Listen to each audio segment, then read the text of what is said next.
What's up, tribe? How you guys doing? Go ahead and hit that subscribe button, and I hope you like this video. This is Rich's season 1, episode 4.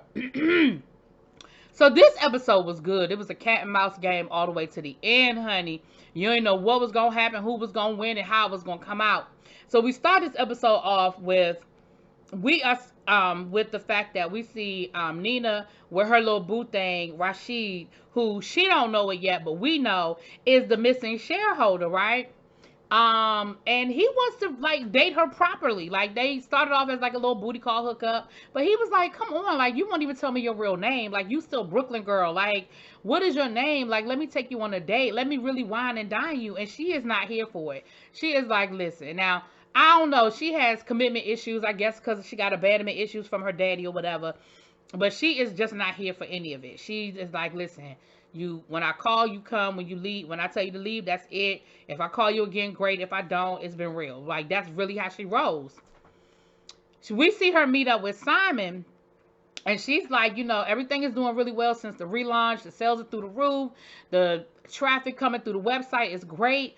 But at the end of the day, we still got to find this daggone money. And, we have this meeting with the shareholders. So I need you, I've been reaching out to meet the shareholders, but I need you to, meet with them and introduce yourselves and stuff like that. So we can try to get in good with them, right?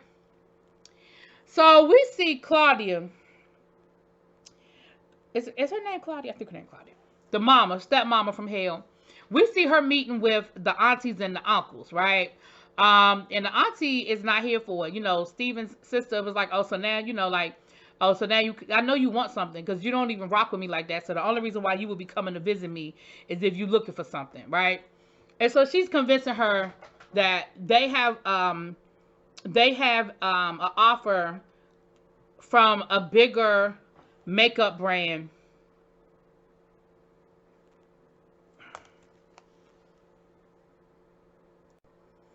Sorry, y'all.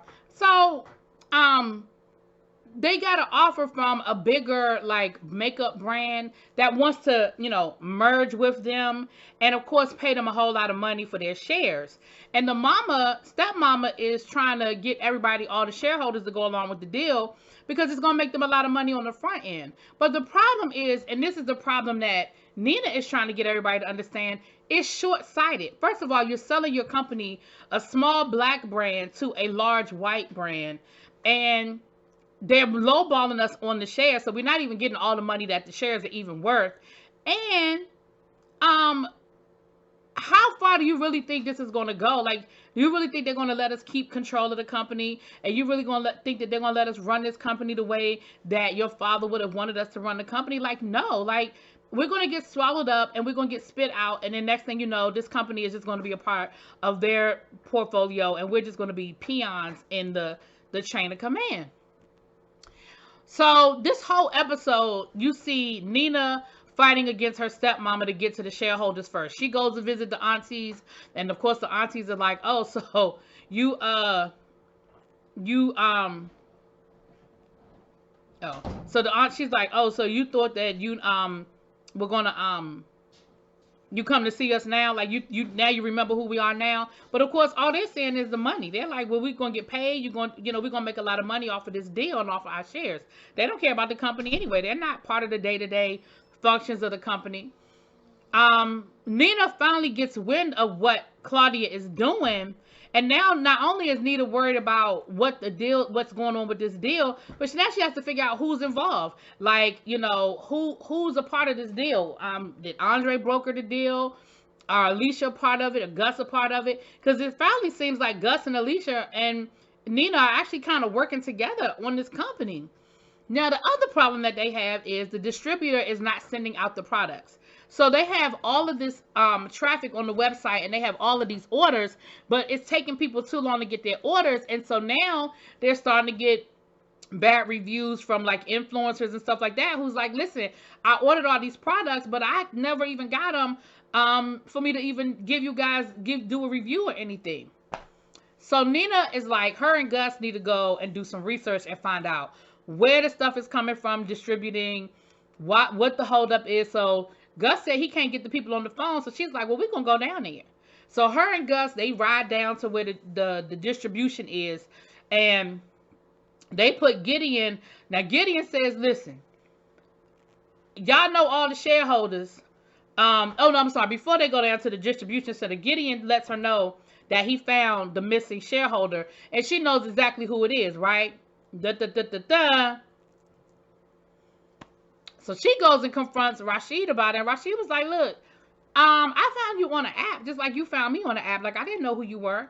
I mean, I knew, my dad left me all of these these businesses, and I'm still trying to sort everything out. And when Claudia called me, she made the deal sound like a pretty good deal. And he was like, listen, she said, well, listen, if you're really interested in getting to know me, you're really interested in trying to date me, then you'll vote with me. And he was like, I'm going to vote on who has the better presentation, like who I think is bringing me the better deal. Basically, who gonna bring me more money? That's who I'm voting with. And so she basically was like, screw you and the horse you rode in on. So her and Gus go down to the distribution warehouse, and it is disordered. It's disorderly. It's unorganized. Stuff is everywhere. Their products got dust on it. And then she finds out that the products go from A to B to B to A to A to B back to A. And nobody really knows where in the chain of command the problem falls. And at the end of the day, she was like, and we're paying all of this. We're paying for our products to travel all over the world to still not make it to our consumers. Now, Gus and Alicia end up having a conversation, and they actually end up coming up with a good idea.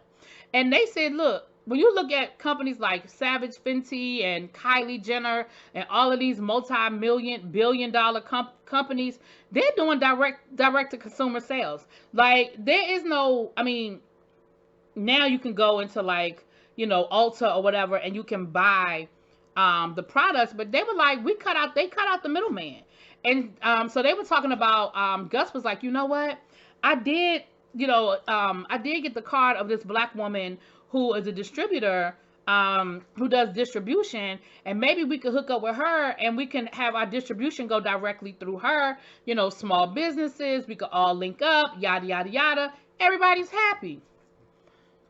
But mind you, before Gus and Alicia could really sit down with Nina and give her their idea and let them know that they had this great idea, they get summoned to a meeting at their mama house, where of course their mama pitches them the idea of this company that's going to come in. Now, the way that she gets them on her side is she tells Gus and Alicia, listen, if y'all, vote for my deal, if y'all vote for this plan, this company, you may, and I don't think they caught the may, because she didn't say you will be. She said you may be able to be co-CEOs. So all they heard was CEO. All they heard was that they're going to run the company, and they have all these great ideas to run the company, and they don't have to go through Nina now because they're going to be the co-CEOs. Again, I don't think they heard the co-CEO part, but anyway. The maybe CEO part, but anyway. Everybody is sort of on board except for Wanda. Wanda is like, this ain't what my daddy would have wanted. He wanted the company to stay in the family, and I don't like this idea. Now, the mama tried to convince Wanda that it was a good idea, but she ain't get Wanda 100%, right?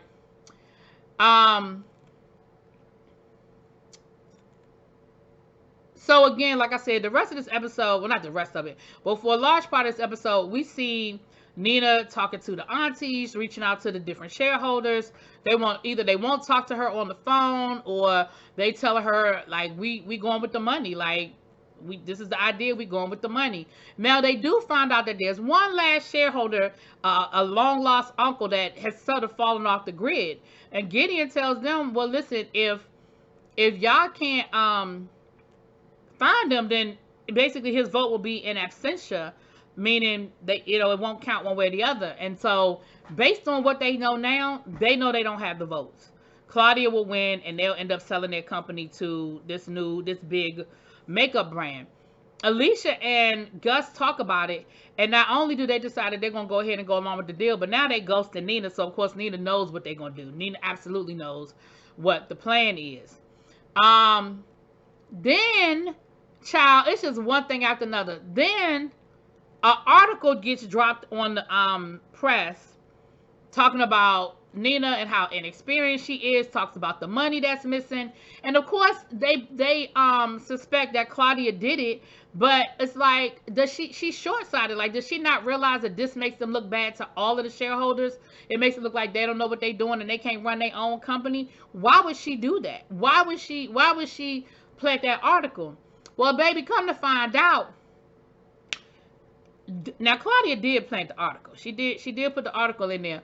But guess who else was giving quotes to the reporter? Child, Wanda boyfriend. Now Wanda, she done accused her sister of doing it because she saw her sister talking to the reporter at that party. But come to find out, it was her whole boyfriend. She found text messages on his phone.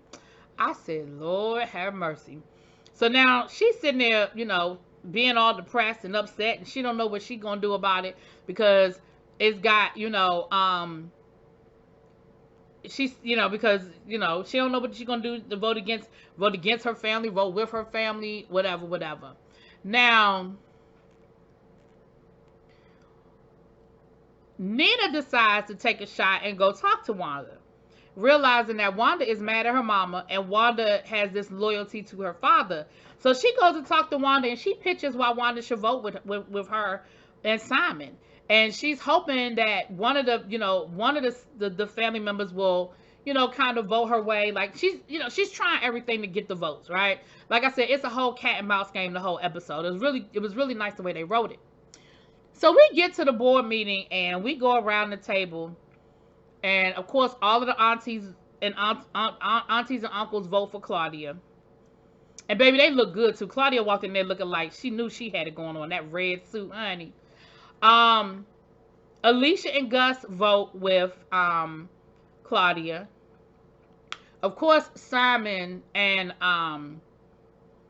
Nina vote with the way they're gonna vote. Now Nina tried to talk to Alicia before they go in there, and Nina was like, girl, like, I really thought, now what I do like is that Nina didn't throw it in her face. Like, girl, I gave you a chance. Like, I let you work for the company that they said you wasn't smart enough to work for. I did this for you and I did that for you and I believed in you when they didn't. She didn't do none of that. But she was just like, are you really foolish enough to believe that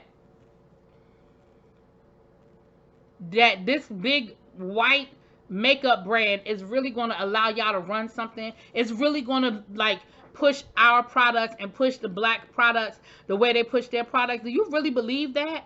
And she tells her, girl, you dumber than I thought you were. Like, if you believe that, then you really not that bright, because you know what this is. You know what they about to do. And of course, Alicia was like, So we found the long lost shareholders.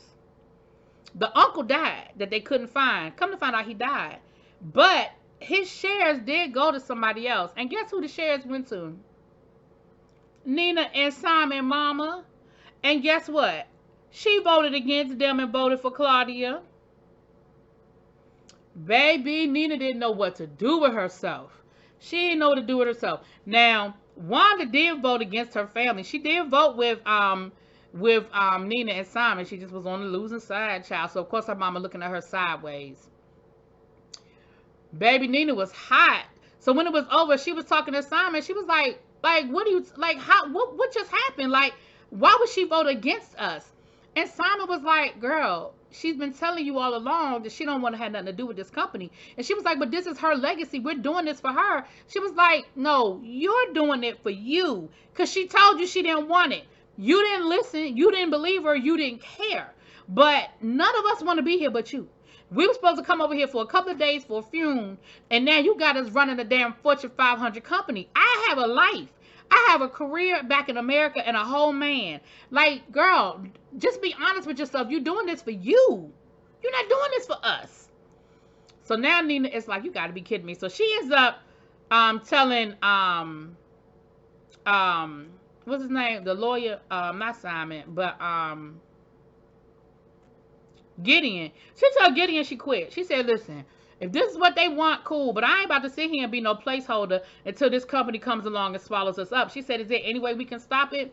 And he said, there's really nothing you can do at this point It's just a matter of it going through the legal rigmarole and contracts and stuff. But if everybody agrees to the, you know, to the contracts and to the agreement, then that's it.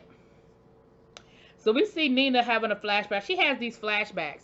So we see Nina having this flashback to playing game with her father, and she's like, I don't know what to do. I don't know what to do. And he was like, listen, one thing for sure, two things for certain. If you give up, there's no way you can win. If you give up, you're not even in it anymore. But if you play, you at least have a chance. And so she gets a call from the forensic accountant who tells her, listen, I still can't tell you what happened to the money, but I can tell you where the money went. He said, looks like the withdrawals are made at the exact same time, on the same day of every month, going to the same place. And they figure out that it's Switzerland, Zurich to be exact. So she gets her ass on the plane and she flies out to Zurich. And the hotel where she stays, I don't know if it's the hotel that her dad always stayed at, because she had the phone records to see the different phone calls and stuff. But as soon as she got there and she gave him her passport, the guy took her passport and was like, we'll be right back. Hold on. And this other lady came out and she said, welcome. We've been waiting. Your father told us to expect you. And that's where the episode ended. I said, oh, snap. So here we go again with another twist and turny, honey. I'll talk to y'all later. I got to get to the next episode. Peace.